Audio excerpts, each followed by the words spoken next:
வணக்கம், நான் வசந்தி. கொஞ்சம் சமையல் கொஞ்சம் தகவலில் இன்னைக்கு நம்ம அவலில் ஒரு சத்தான லட்டு எப்படி செய்கிறதுன்னு பார்க்கலாம்.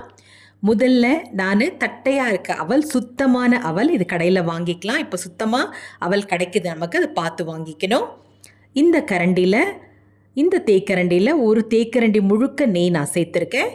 அதில் நம்ம அவலை போட்டு இளந்தீல வச்சு நல்லா ஒரு 10 நிமிடம் நல்லா வறுக்கணும். ஏன்னா அது ரொம்ப மிருதுவாக இருக்கும். பாருங்கள், நான் இந்த கிண்ணத்தில் பார்த்தீங்கன்னா 2 கிண்ணம், முக்கால் பாகம் தான் நான் சேர்க்குறேன். முழு கிண்ணம் கூட கிடையாது, முக்கால் பாகம், 2 கிண்ணம் முக்கால் பாகம் நான் சேர்த்து இளந்தீல வச்சு பொறுமையாக நான் ஒரு 10 நிமிடம் இதை நான் வறுத்தேன். நான் அந்த நிறம் மாறணும். நல்லா வறுபட்டுடுச்சு. அதை நம்ம மின்னம்மி குடுவையில் போட்டு பொடியாக்க போகிறோம், தூளாக்க போகிறோம். தேங்காய் பார்த்திங்கன்னா அதே கிண்ணத்தில் முக்கால் பாகம் தேங்காய் எடுத்திருக்கேன். அந்த தேங்காவை தண்ணி சேர்க்காமல் நம்ம ஒரு திருப்பி எடுத்துடலாம்.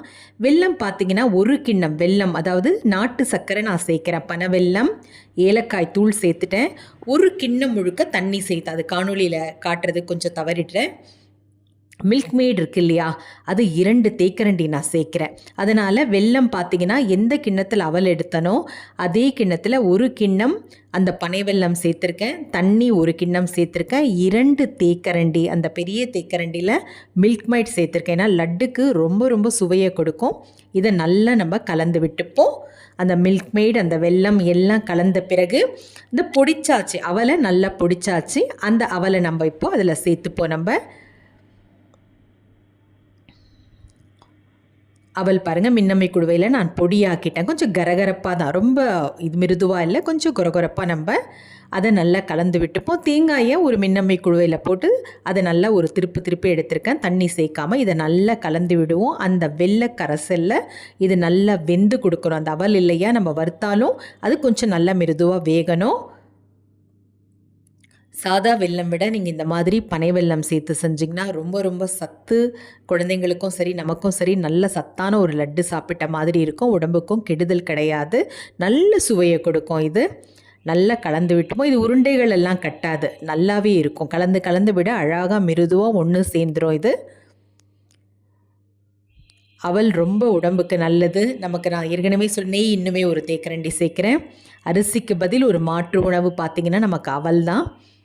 தேங்காய் அதை நல்லா ஒரு 2 திருப்பி எடுத்திருக்கேன். அப்போ தான் அதில் நல்லா சேர்ந்து கொடுக்கும். அந்த அவல் பிடிச்ச அவலோட இந்த தேங்காயும் நல்லா சேர்ந்து லட்டு ரொம்ப சுவையாக இருக்கும். நல்லா கலந்து விட்டுப்போம். மறக்காமல் என்னுடைய காணொலியை பதிவு பண்ணுங்கள். பக்கத்தில் இருக்க மணி மீது அழுத்துங்கள். நெய் ரொம்ப வேண்டாம். முதல்ல நம்ம ஒரு தேக்கரண்டி சேர்த்தோம், அதுக்கப்புறமா ஒரு தேக்கரண்டி சேர்த்தோம், அவ்வளோதான். நல்லா ஒட்டாமையே நல்லா வருது.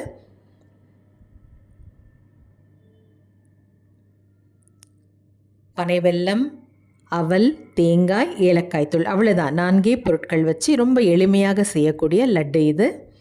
நல்லா கலந்து விட்டுப்போம். முந்திரி மட்டும் கொஞ்சம் வறுத்து சேர்த்துப்போம். கடைசியில் சேர்த்துட்டு ஆறின பிறகு உருண்டைகளாக லட்டாக நம்ம பிடிச்சிக்கலாம்.